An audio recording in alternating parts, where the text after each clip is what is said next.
आम्हाला आज दर्शनासाठी ना देव आणि आळंदीला जायचं होतं, म्हणून म्हटलं सगळ्यात अगोदर स्वयंपाक करून घेऊया. तर सगळा स्वयंपाक करून घेतला. थोडासा खरडा मिरचा पिकलेला होते, मी खरडा बनवून ठेवला. सगळं जेवण वगैरे झाल्यानंतर ना तयार होऊन आम्ही आळंदीला अगोदर निघालेलो. तर सगळ्यात अगोदर ना पेट्रोल भरलं गाडीमध्ये, त्याच्यानंतर आळंदीमध्ये आलेलो.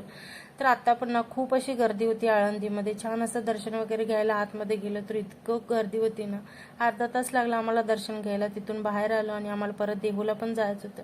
हलका हलका पाऊस येत होता आणि आजकाल ना मंदिरमध्ये अजिबात व्हिडिओ फोटो वगैरे काढून देत नाही. तरी रामाचं मंदिर पण छान होतं आणि व्हिडिओ शूटिंगसाठी ना ह्या मुली आलेल्या तर फुगडी खेळत होत्या, त्याचा थोडासा व्हिडिओ काढून घेतला. आणि त्याच्यानंतर देहूमध्येच ना गाथा मंदिर आहे, तिथे गेलेलो. तर हे पण मंदिर ना एकदम छान असं होतं. तिथे गेल्यानंतर ना एकदम मन प्रसन्न वाटलं.